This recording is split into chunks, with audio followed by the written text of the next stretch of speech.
Hello everyone. We are here again. Today I'm here with Stella Oidera. We are doing a session on text mining with Ash. And without any further ado, I would like to welcome her to start the session after telling us a little bit about herself. So Stella, welcome.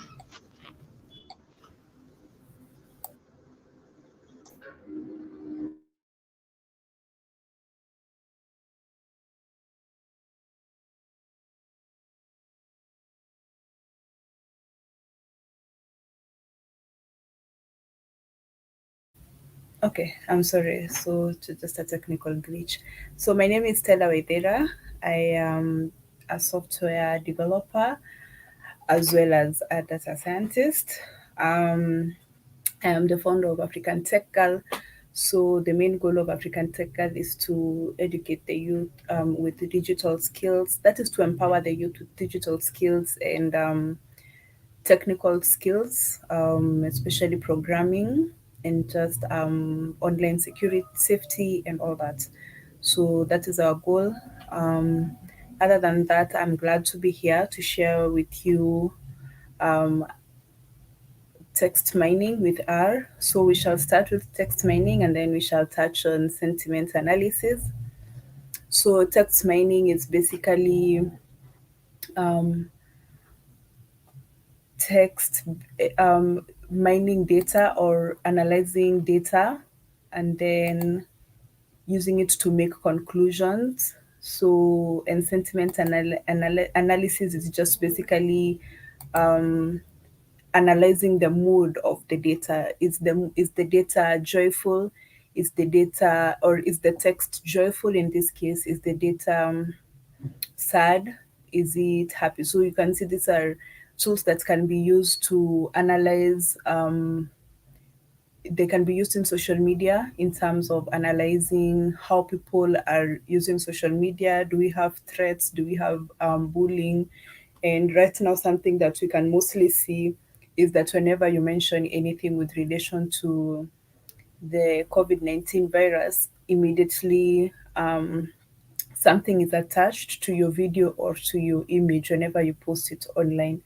So all these are advantages that come forth because of text mining and sentiment analysis. So we are going to be using a data set, but let me just share my screen and then we can just follow through together. So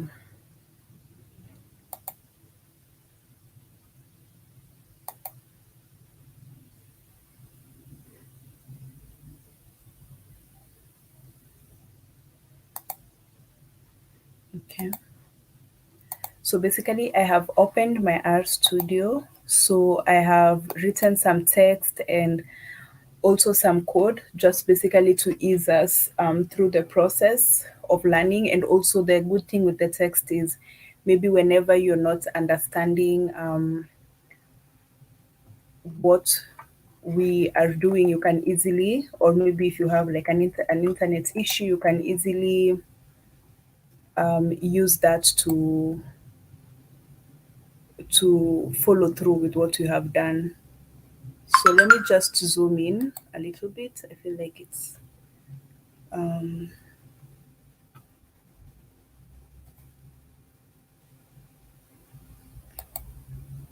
yeah, I think feel like that is a better size. So I hope that is better. Yeah. So we shall receive the questions after the session. So in case you just get to have any question, no worries, we shall answer them as we move on, or at the end of the session, I shall answer them. Just mute myself. Okay, great. So let us start. So we are going to look into tidy data and tidy text format. So tidy data has a specific structure. We normally have what we call each variable is a column. So this is the structure. The structure, each variable is a column, each observation is a row, each type of observational unit is a table. So therefore, a tidy text format is a table with one token per row. Okay. So a token is meaningful text, such as a word that you're interested in using for analysis. And that's just basically it, just a meaningful unit of text that you're using for analyzing. And then, so the tokenization is just the process of splitting the text into tokens. So we now move on and say that this one token per row structure is in contrast to the ways of text is stored in current analysis, perhaps as strings or as document term matrix. So tidy data sets allow manipulation with a standard set of tidy tools, including popular packages such as dplayer, tidier, dplayer, ggplot2, and broom. So we shall see how we shall use all of them in our mining.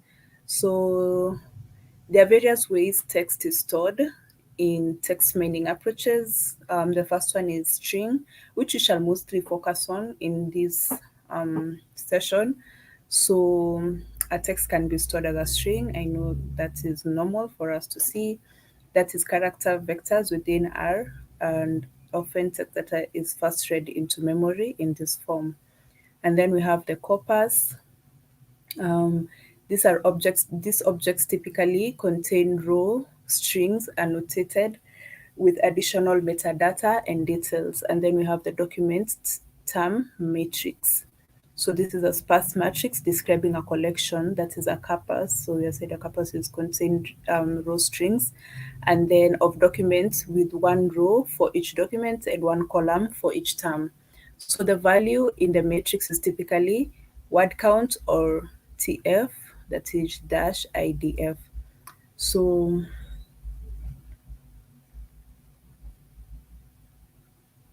yeah, so we shall now move on to write some text. So to do that, we just create a variable text, and then we give that as a collection, and then we put in the text. So, and then we display that text. So that is just basically what is happening here. So this is a character vector with this text inside. So we just run this. So if you're new to R, you have to store, in my case, I'm using R Markdown. So you just store it. So you just come here. Let me just show that briefly. New file, and then you create an R Markdown. So once you create that file, you can be able to now come here in code and insert a chunk. So what we have here is a chunk. So this allows us to run the code in pieces. I don't need to run the whole code at once. So that's just basically what that allows us to do. So now we can see this data has been divided. So into this year, I realized I enjoy data science a lot. I love coding with R. So you can see that has been divided into different codes. So what the first thing you should know that this is one, this is two here, then three, then four. So remember, it is just put as a character vector. So we might want to change this to be a tidy text data set. So we need to put that first in a data frame. So the first thing to do, we shall use a package known as dplayer to allow us to do that. And then, so this is just a variable name, text underscore df. And then we put that in a table. So, and then okay, let us just first run it to see how that is looking like. So remember, text is what is this variable that we declared here at the top.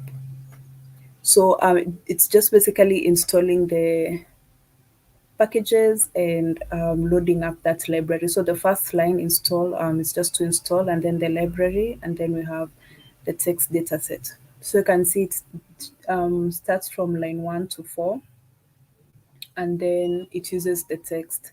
So a table is just a modern class of data frame within R.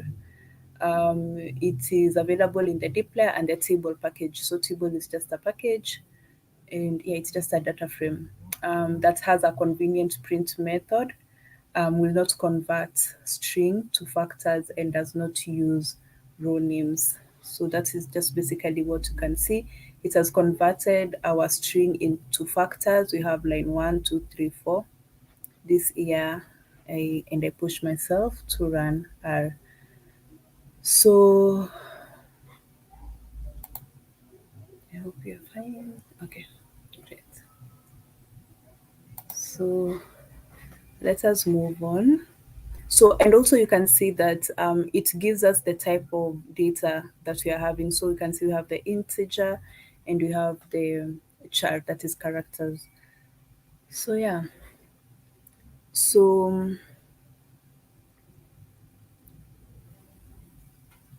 we have to know that a data frame containing a text isn't compatible in data text analysis.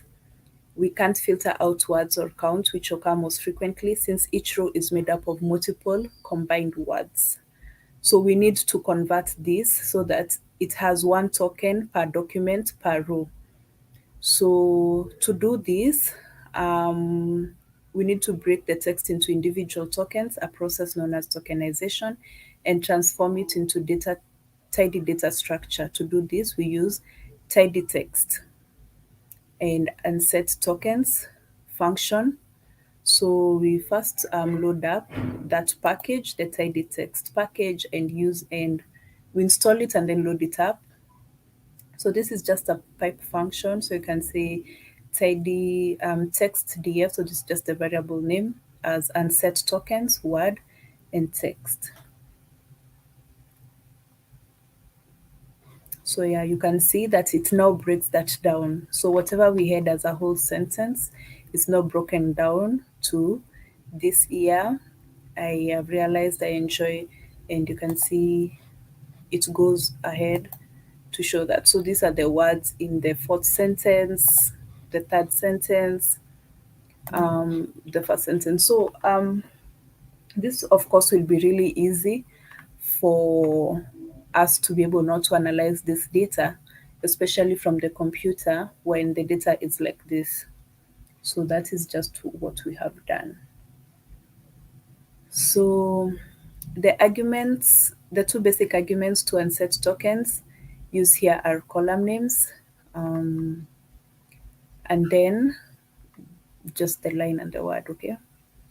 And then we first have an output column name that will be created as a text, is unset into it, that is word in our case, and then the input column that the text comes from text. So we have where the word is coming from, the first line, and then the rest, the text itself. So that's basically what they're saying here, or what we are saying here. And then using the unset tokens, we have split each row so that there's one token word in each row of the new data frame. We have seen we have done that. The default tokenization is unset tokens function is for single words. So we note that that is from the output. Other columns such as line number, where each word came from, are retained. We have seen that. We have seen the one just showing us that this is from the first line and all that. Okay, so those have been retained. Punctuation has been removed. Anywhere we had punctuation, maybe we can say the dashes, those ones have been removed as well. And then by default, the unset tokens convert the tokens to lowercase. So anything that was in header capital, so this, all that becomes lowercase. So that is very important to note, which makes it easier to compare and combine with other data sets.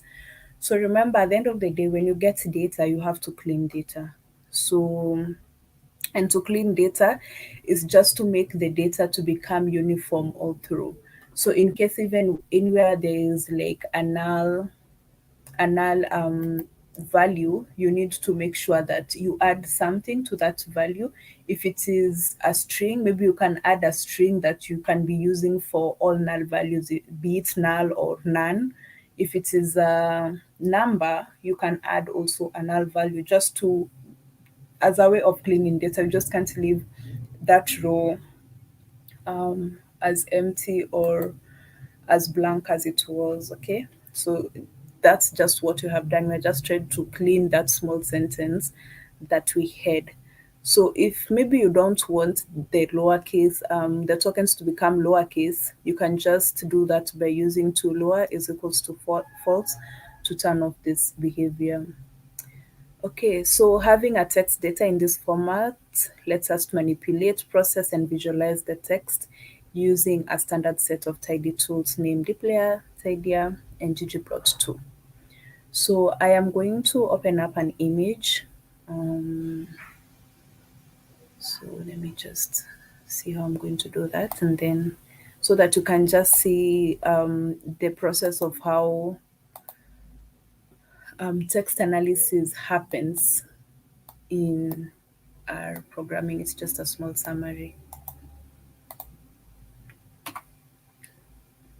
So it just shows the text data and sets the token tidy text, and then we move on to tidy text where we use the deep layer and the tidier, and then the count. Using the deep layer we get the summarized text, which we still use the deep layer packages and the tidier, and then we use ggplot2 for visualizations.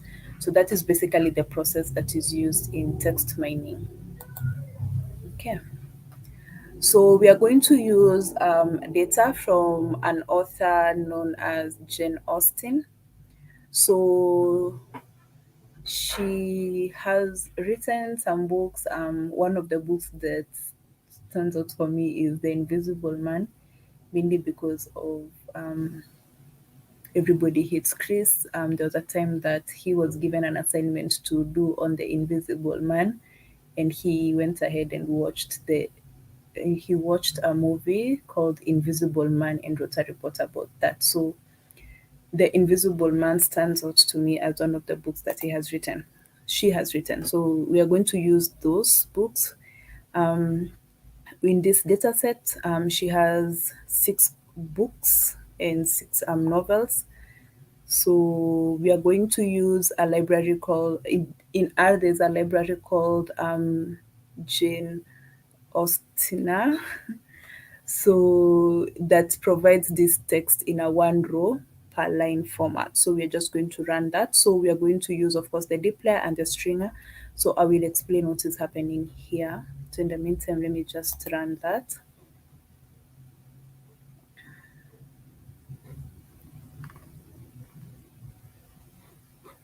So here, we are going to come ahead. Okay, it has already run, but you can just decrease this since we don't need it. It first of all, we create a variable original books, call out the Austen books function as group by book. We group them by book, and then we mutate the line number. So this is to just keep track of lines in the original format. And we use the chapter using regex to find where all the chapters are. In case any chapter has a different format, we just put it inside the regex, and then we ignore case, which is equals to true. So let us see how that brings us out. Let's see the output. We have, I think I can increase this. Okay.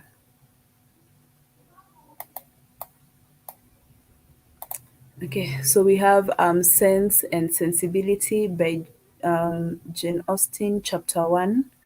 And then we can see the text. I wanted us to be able to look at this better.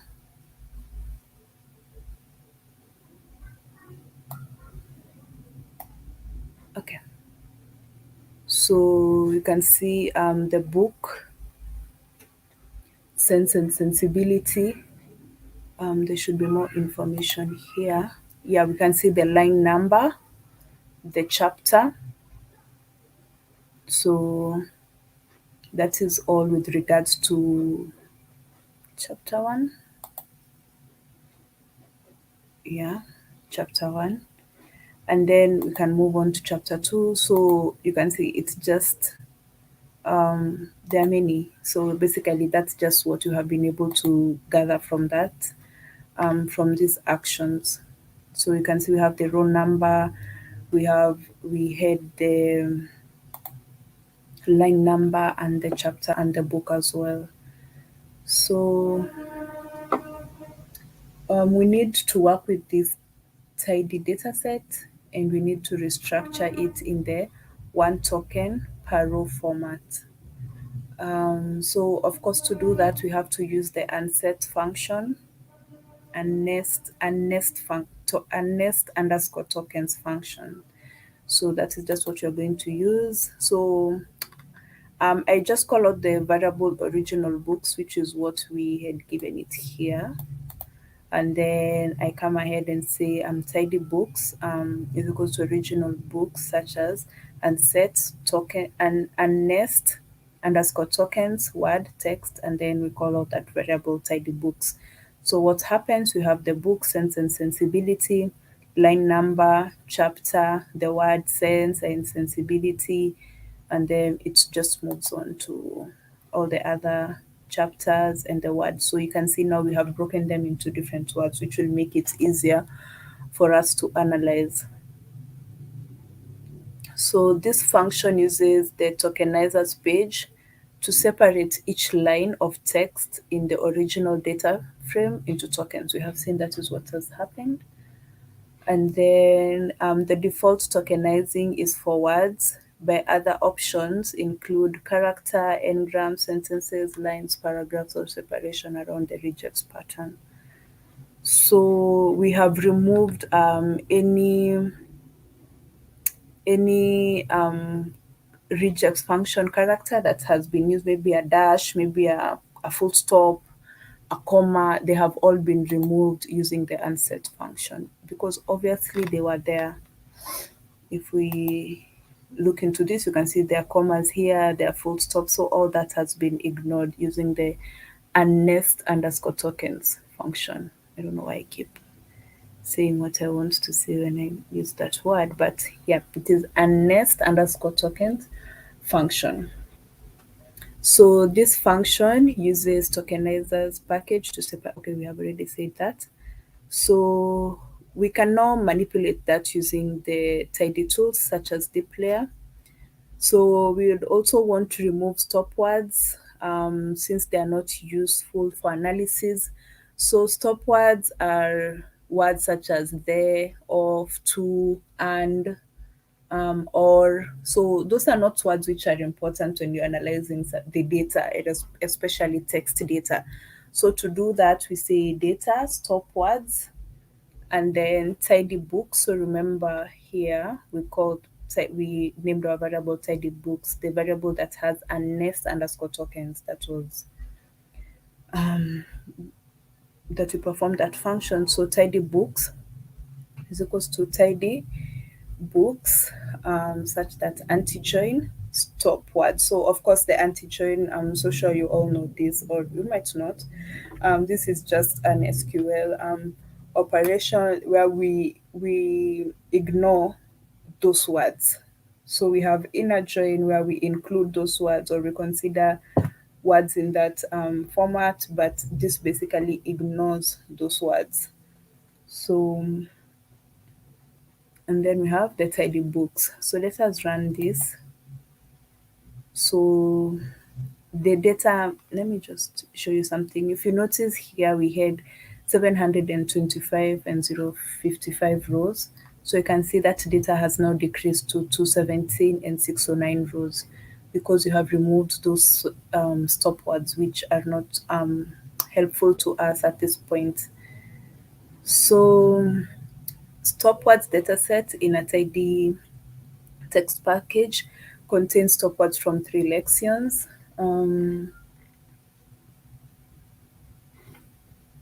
So let us use the display account to find the most common words in all the books as whole. So this is just basically it was just removing the stop words here. So now we are moving on to use the count function to find the most common words.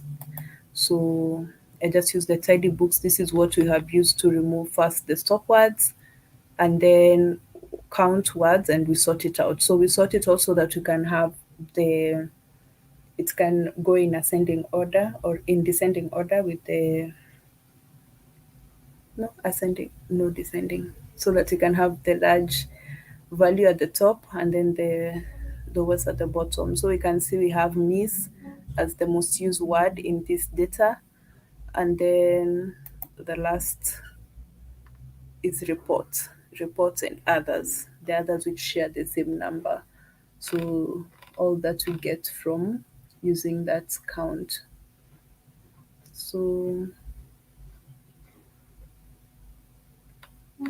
So here with the just to point out here with the antigen, you can also use filter function. That is also okay, just to filter out those specific words that you want, especially the stop words in our case.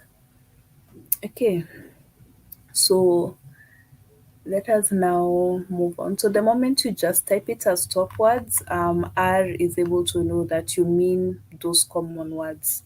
You don't have to list them down. That's just a heads up. So let us go and visualize this data, especially the common words to the least common word. So we are going to use the ggplot2 package. So to visualize that, so we shall load it up, library ggplot2, and then tidy books. So remember tidy books is here. What we use to here, what we use to remove the stop words, and then we count that out. We count it and sort, and then we filter where n is greater than 600. So because we don't want to reveal all this data, so we only filter where n is greater than 600, and then we mutate word reorder, and then ggplot aesthetics, where we have n will be in the x-axis and word will be in the y-axis. So geom call, it will use like bar chart, and then labs y is equals to null. So let us just run that. You can see it has just picked where n was greater than 600, and it has displayed that data for us, and we have been able to visualize that. So yeah, that is that up to that point. So basically the Austin books function that we started with at the top, it started us with exactly the text we want to analyze, but in other cases, we may need to perform cleaning of text data, such as removing copyright headers or formatting, or in our case, where we removed stop words and all that. So we want to move on to what we call the Gutenberg package. So it provides access to public domain works from the project Gutenberg collection. The package includes tools both for downloading books, and it strips out the header and the footer information. So a complete data set of the project Gutenberg metadata can be used to find works of interest. So we shall be using the Gutenberg download here, that downloads one or more works of the project Gutenberg ID. So we can see that the works, we have the Time Machine, the War of Worlds, the Invisible Man, the Island of Dr. Muriao, something like that, depending on how you want to say it. So to learn more about that, you just use this link basically. So we shall install that package and load that library, the Gutenberg, and then also load up the deep layer package as well, since we are going to use it here. So we are going, okay, let us first just load that up. So this project, I shall load it on my GitHub and share it so that in case you want to go ahead and just do what I have done and also read the notes in between to understand more, you can be able to do that. So here we are going to name a variable hedge jewels and the Gutenberg download function with the character vector 35, 36, and then we now come and say tidy hedgewells, where you give it a variable hedgewell such that we unset unnest underscore tokens. So remember, this is just to help us with tokenization, word and text, and then anti-join the stopword. So we basically just do what we had done before. So that has already been done. And then, so we want to find the most common words in the novel of hedgewell. We say tidy. So this is just a variable name that we had here, that we unnest underscore tokens, and we also anti-joined the stopwords. So we count and sort it out. So you see that the most common word is time. And you can just click on the last one, and then we have mental being the least common. Also we have others like hail. You can just say that. Okay, so we can also get Jane Eyre, Wuthering Heights, and the tenants of Winfell Hall, and Villette, and Agnes Grey. So we just call a variable name Bronte, where we Gutenberg download. So let me just show you something with the link that I forgot here. So with this link, let me just open a new and open it and show it to you.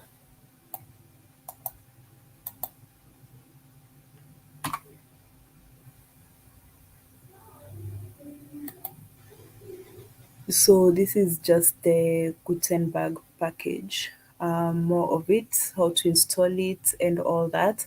So each number represents a certain type of works.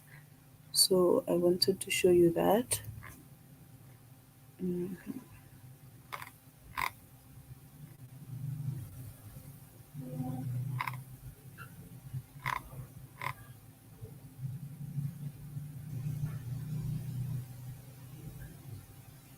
Yeah, you can see, for example, here they have used 768 to show that this is the Wuthering Heights book.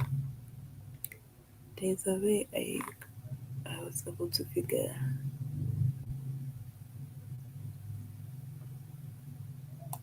Let's see if we can do this.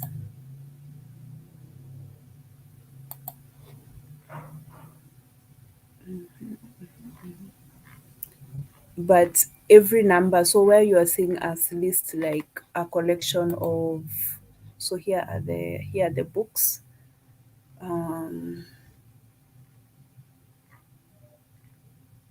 Yeah, so anywhere you list a collection of those books, you can see it has 60,000 free books. So when you list a number, it automatically shows, takes that number as an index of the book. So that is what is happening: 35, 36, 5, 52, 30, and 159.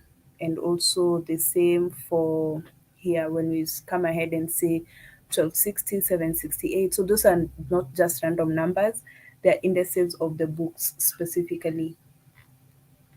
So I hope that is understood. And then we unset and anti-join, just what you have done as before or earlier. So you can see it's just running from the red sign, and then we shall filter the common words as well.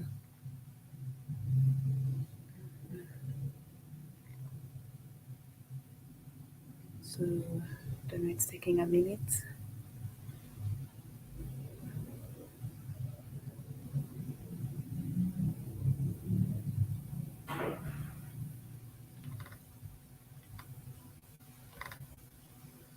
Okay, so it has joined.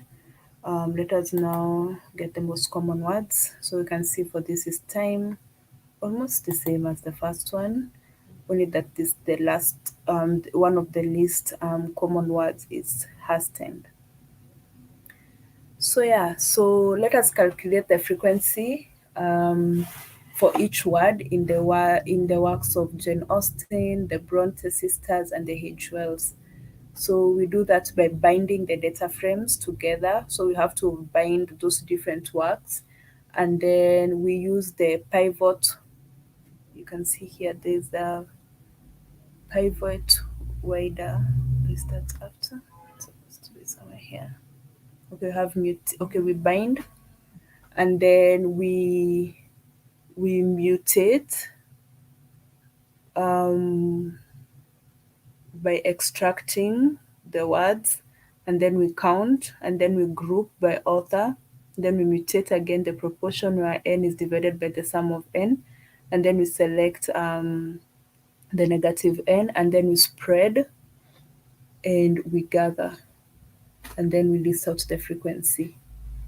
So we spread according to other in proportion, and then we gather according to other proportion of the Bronte sisters and the Hedgewells. Okay, so yeah, let's just do that.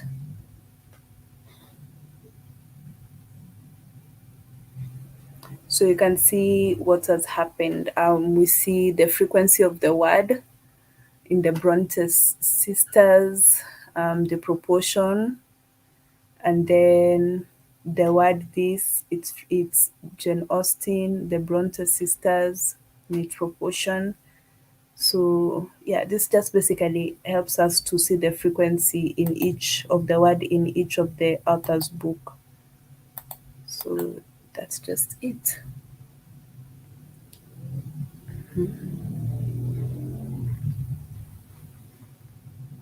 So I have explained all that. So we then move ahead, and there's something I haven't explained here. The string extract function. This is used because the UTF-8 encoded text from Project Gutenberg have some examples of words with underscores around them. So, for example, if you have a word like any and a word that is, I think I gave that example here. If you have a word like underscore any underscore and a word like any, you don't want them to be treated differently. You want them to be taken to be considered as the same word and to be used for analyzing. So you have to guide the program to do that, and hence the string extract, okay, or the str underscore extract function. So yeah, so let us now plot this. So we will use library skills, and then ggplot frequency, the aesthetics, we have X as the proportion, Y as Jane Austen. The color, we'll have Jane Austen minus, this is absolute, Jane Austen minus proportion. And then we have geom, upline, so this will be a line plot. And then color, and then LTY2. We have geom jitter, alpha, just the size, the color, size, width, and height. Geom text, you have aesthetics label is equals to word, check overlap is equals to true, and v adjust. And then we have the scale x underscore log labels and all that. It's just their facets because we want to divide it into different facets. You shall see how that will be displayed. And then the theme will be legend dot position is equals to none, and then labs y Jane Austen x is equals to none. So we didn't name the x-axis, we just named the y-axis. I think I have tried to explain more of that. The color gradient, you shall see how that is happening. It's just showing the different colors. Let me just run this so you can maybe understand this more. So you can see it has removed missing values and missing text values. So what has happened is you see here where we had dark gray, so that is the color gradients. You can see the Y lab, we just have this as Jane Austen. The X lab has no title, and then we didn't put a legend in this case. Um, Aesthetics, we have Jane Austen color absolute, they just subtract the absolute. um yeah, so basically this is the conclusion we have. With, of course, this would be where there'll be more concentrated data, or where the data is no less, I'm sorry, less, and then we go on to more. Let us see if that is right. We had, let's go back to number one. Okay, or where we had, what can we see? You can see the word. We may not be able to see what is here. I think this is abandoned here at the bottom. We can see abandoned is a man, one with the high frequency. So that's just basically it. So, like we said, we got the warning of the row with missing values. So let us quantify how similar and different these sets of word frequencies are using the correlation text. How correlated are the word frequencies between the Austen and the Bronte sisters, and between Austen and Wells? So remember, always correlation just shows um the the relationship between the two data sets, with, of course,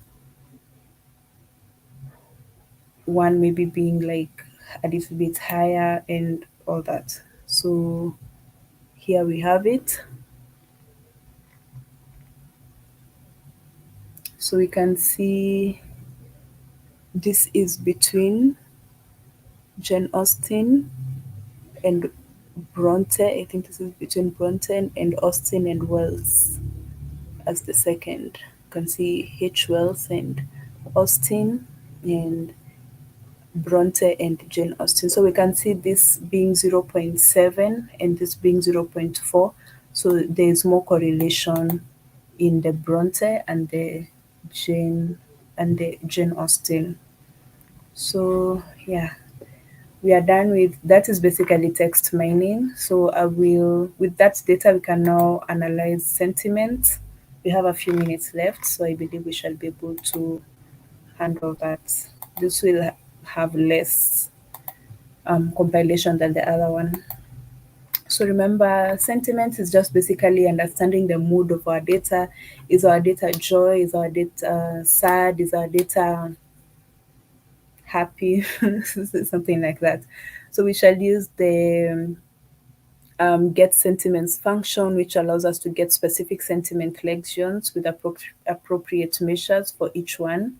So let us install the tidy text package. So you just use that to install the packages. So error install updating. So it had already installed. So I will avoid installing the packages again, mainly because I had already installed them. So so we shall also install the package text data. So we are going to be using so the tidy text package, which we have just installed. Okay, but let me just run it just in case. Which we had just installed, normally has access to several sentiment lexions. So the three general purpose lexions are affine, what you can see here, affine, Bing, and NRC. So they are based on single words, all these lexions. So the NRC lexion, what we have here, categorizes words in the fashion of yes and no categories of positive, negative, anger, anticipation, disgust, fear, joy, sadness, surprise, and trust. That is NRC for you. As for Bing, it categorizes words in a binary function into positive and negative categories. That is Bing for you. and then affine assigns words with a score that runs between -5 and 5, with negative scores indicating negative sentiment and positive score indicating positive sentiment. So just to run that. So you can see when we say get sentiment affine, we get abandon is a -2, -3. So let us just click on the last words. We have a positive here, fitness, though it is not highly positive, it is just positive, okay? Because the data is between -5 and 5, with the fives being extreme on the positive or -5 on the negative. We have NLC, which you have said it categorizes between positive, negative, anger, anticipation. So there's a positive, we can see there, just choosing randomly. Okay, let us go to the last one. And stuff like that. We just positive, negative, negative. Okay. And then we now move on to, wait, this was being. Yeah, being is positive and negative categories. NRC is now where we have the positive, negative, anger, anticipation. You can see negative, sadness, anger, fear, trust. Let us click on another one, surprise, disgust, all that. So that is basically a thing. So we shall move on, and so this was just to remove an error on my end. So I had to install these packages from GitHub, so that I could get the sentiment NRC and move on. So it is just all this was just a matter of removing an error that I was facing whenever I wanted to now move on to loading the libraries again. So I don't know if this is something you might face on your end or you might not face, but if you do, I will share this on GitHub so you can just be able to resolve them. So we are now going to do the sentiment analysis using inner join mostly. So we remove the stop words, of course, using the anti-join operation. So let us look for words of joy from the NRC lexion. And what are the most common joy words from the text from the books for the words from Emma? So we just load that up. So we are still using what we were using before, the data. So Austin books function, group by book, mutate, line number is equals to row number. Chapter is a cumulative sum of string underscore the text, the regex to get the character name, ignore case is equals to true. So ungroup, and then you and nest underscore token word and test. So let us just run that. So we might not see much right now. Also because I didn't call out the tidy books. So I can just do that here. Tidy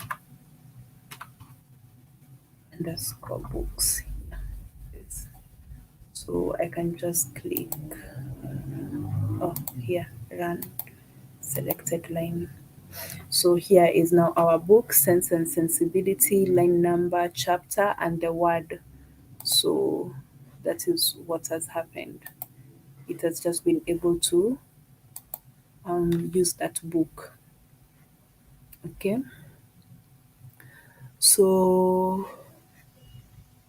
we now we have an nest underscore tokens our word. This is because the sentiment lexions and stop word database have columns named word performing inner joins and anti joins. Thus, it's easier. So the difference between inner join, okay, I know you might know this, but inner join is just basically the intersection, and outer join is the result of the union of the two tables. So now the text is in tidy format with one word per row. We can see that. We are ready now to do some sentiment analysis. So we'll use the NRC lexion and filter for joy words only. So we shall use NLC and such that get sentiment NRC, and then filter sentiment is equals to joy. So let us run that. So, okay, just confirming something. So we can now filter the book, which is Emma, get the inner join, those are just the common words, and count them. So here are the words. We have good and friend, love, happiness. So let's get the last one. Worship has one word. And then completion, there's so many with one word. So actually up to, okay, yeah, makes sense.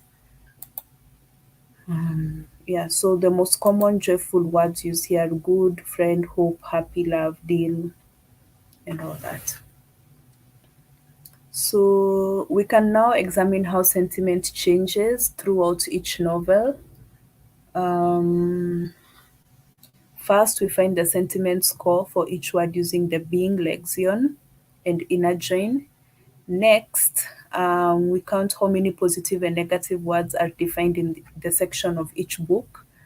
We define an index here to keep track of where we are in the narrative. So this index using integer division counts up sections of 80 lines of text. So the operator, we can call it this modular division modulus operator, does integer division, that is x divided by y, which is equivalent to the floor of x divided by y. Such index keeps track of which 80 line section of text we are counting up negative and positive sentiment in. So, and then we will use the spread function so we can have negative and positive sentiment in separate column. And lastly, calculate the net sentiment, that is positive minus negative. So we shall use the tidier package. And then now we have the John Austen sentiments, tidy books, such that inner join gets sentiment being, and then count book index line number. We divide by 80 sentiment, spread the sentiment, and fill is equals to 0, and then mutate sentiment is equals to positive minus negative. So if we run this, so just that's just the explanation we had at the beginning. So here we can just display that now. Posting sentiment, just run that. So you can see that we now have the index, the negative, the positive, the sentiment value. Which do we have in? Yeah, so we have all that. So it keeps track in each. So we have persuasion. Okay, let's stop it. So those are just the books that are there. Yeah, so the first book was Sense and Sensibility.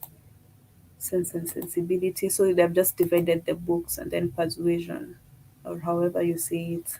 So the index, the negative, the positive, and the sentiment. So let's now plot the sentiment scores. So of course we load up the ggplot library, and then let me just cancel this because we hadn't used it yet. And then ggplot Jane Austen. Aesthetics, we have the index and the sentiment, and then fill is equals to book, and then geom call show legend is equals to 2, and then the facet. So book and column and the scale is equals to 2. Free underscore x. So it is filled according to the book. So the book in pink is Sense and Prejudice, Sense and Sensibility, and then Pride and Prejudice, Mansfield Park, Emma, Persuasion, Northanger Abbey. So every book has been divided according to its sentiment, and you can see the ranges. You can see the negative 20. You can see the highest here is around 40 or 50. The same, so you can be able to compare which one has more negative sentiments and which one doesn't have more negative sentiments. And in my case, I feel like Persuasion has less negative, as you can see, and maybe this one has a little bit of negative sentiments, but you can also see this as well. So that is just something you can analyze. Yeah, but this one looks to have more negative, but only that it's distributed throughout the book. This one probably looks like at the end of the book is where you get some bad sentiment. This one also like from the middle of the book. So, but persuasion looks to be distributed through the book, but in smaller capacities. So that's just how it's able to help us to analyze that. So we can see how the plot of each novel changes from towards more positive or negative over the trajectory of the story. And we have seen that. So comparing the three sentiment dictionaries, let us use the three sentiment to examine how the sentiment changes across the narrative arc of Pride and Prejudice. First, let us use the filter to choose only the words from the novel we're interested in. So of course, we use filter to just choose the book. So let us do that. So we get the word, the book, the line number, and the chapter that the word can be found. Then we shall use the inner join to calculate the sentiment in different ways. Remember, the affine lexion measures sentiment with a numeric score between -5 and 5, while the other categorize words in a binary function, either positive or negative. To find the sentiment score in chunks of text throughout the novel, we'll need to use a different pattern for affine lexion than the other two. So we'll use the integer division to define larger sections of the text that span multiple lines, and we can use the same pattern with count, spread, mutate. So we are going to use affine, Pride and Prejudice, and then inner join get sentiments affine, and then group by index line number. So this is just to keep track throughout the book, and then the summarize sentiment sum value, and then mutate method affine. So what we can do here is just call out this variable name here affine.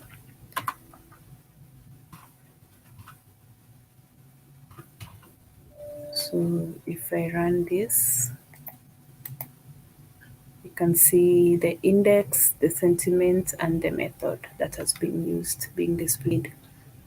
So we shall now use the being and the NRC to bind the rows between the Pride and Prejudice, and then inner join get sentiment, being mutate method, being et al. And then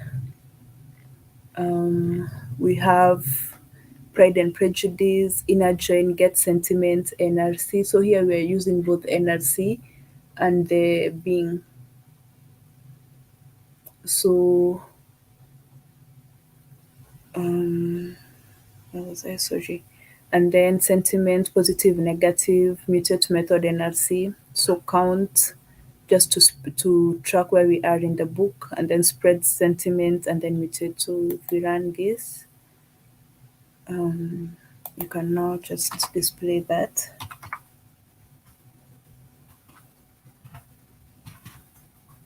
Yeah. If I run that line, so you can see method, and then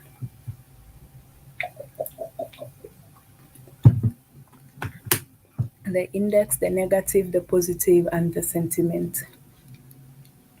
So yeah, that's just basically it. So we now have a net estimate positive minus negative in each chunk of the novel for each sentiment lexion. Let us bind them together and visualize. So also, yeah, you can just see that this is a subtraction. The sentiment is a subtraction of the values. So let us bind them together. So ggplot. So yeah, we need to run it to have the affine, the being, and then the NRC. So yeah, so the three different lexion of calculating sentiments give results that are different in absolute sense but have similar relative trajectories throughout the novel. So you can see it's almost similar, but they are also a bit different.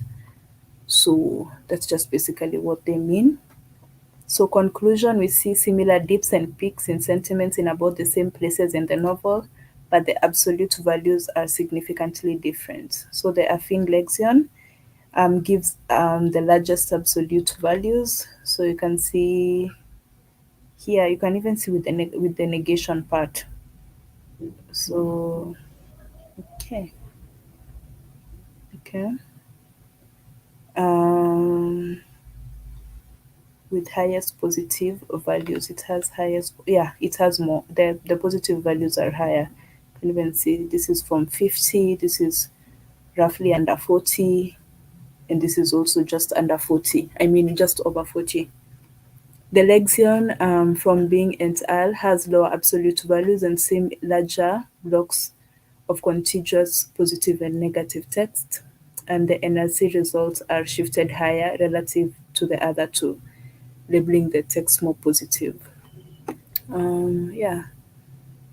So okay, but defect similar relative changes. We find similar differences between the methods when looking at other novels. NLC sentiment is high, affine sentiment is more variance. The being a child sentiment appears to find longer stretches of similar text, but all three roughly on the overall trend in the sentiment through the narrative arc. So why is so for possible the result of NLC lexion biased so high in sentiment compared to so why is NLC bias so high, especially in the negative. You can see like the negative side in the NLC does not reflect the same as for the others. So why is that so? So we get the sentiments and filter positive and negative, and we see the negative is 3,318 and the positive is that. So we get sentiment for being the negative is 4,000 and the positive 4,781. Positive is 2,005. So both lexions have more negative than positive, but the ratio of negative to positive words is higher in Bing than NRC, and that is definitely visible. This is negative. This is that 3,000. This is 4,000, approximately.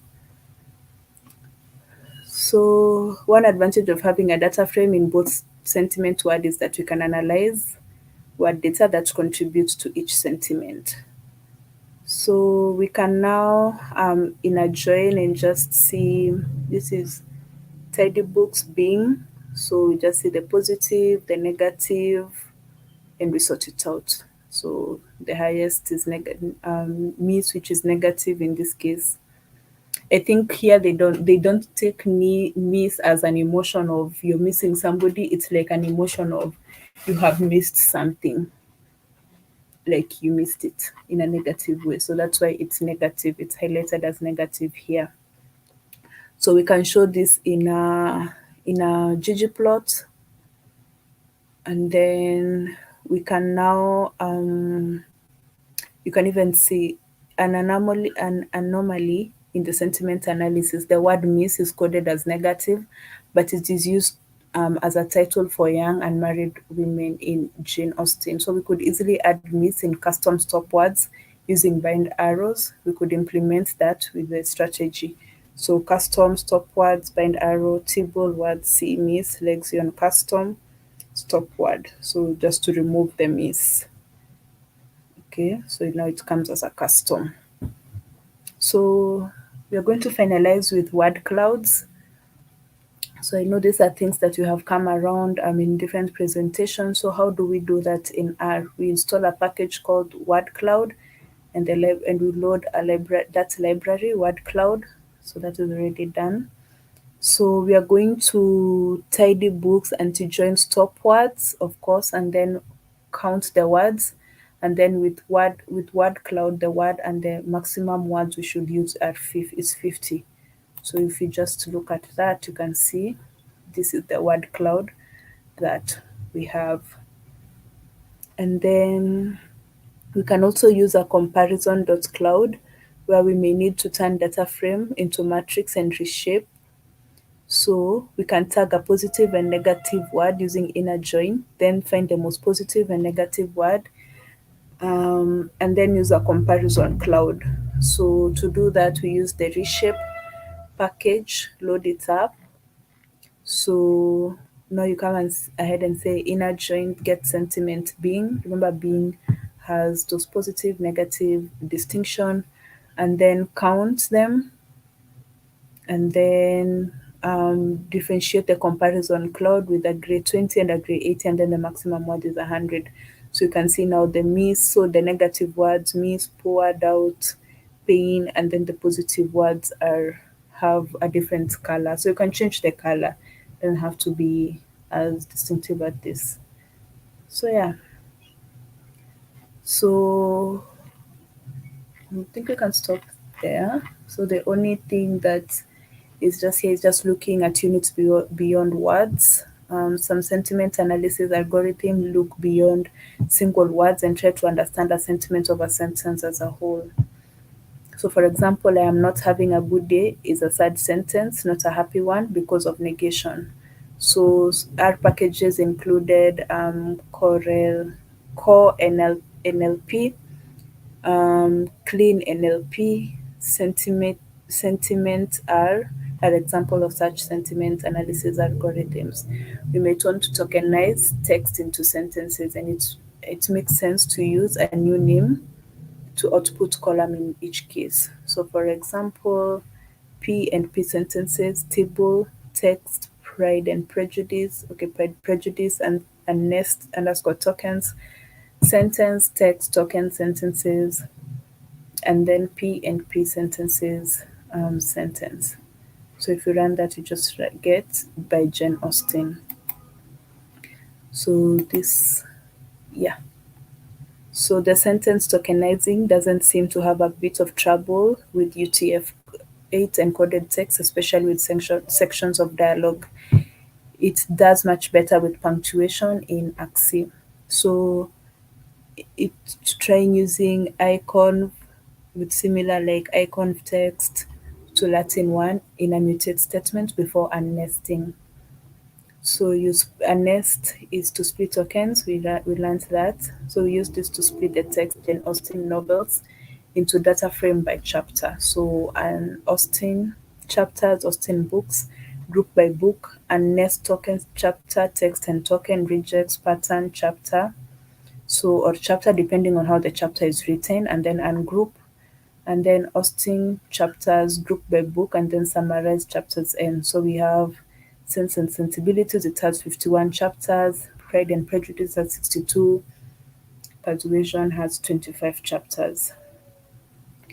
So yeah, we can get sentiments that are negative, we filter out, and the word counts, group by book, chapter, and summarize that. So and then we can come and semi-join the being negative, and then group by book, book chapter, summarize the negative words, left join the word counts by by book and chapter, mutate ratio is equals to negative words divided by the words, and then the filter where the chapter is not equals to 0, and then top n and ungroup. So what that does, we have the chapter, the negative words in that chapter, the words, and the ratio between the negative words and the chapters. So that's just what that function does. So you can see there are chapters with most sad words in each book. So you can see that. Which one has the most sad words? Definitely Mansfield Park. So yeah, that is now sentiment analysis. So I've come to the end of the session. So I can pick any questions from there. Thank you.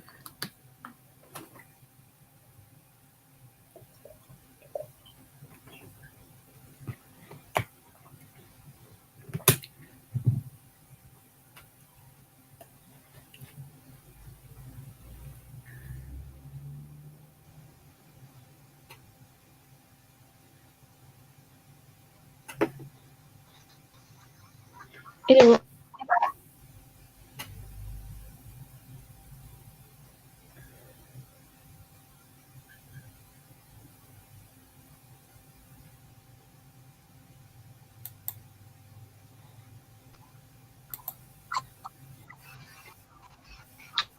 Hello. So you say about that technical difficulty.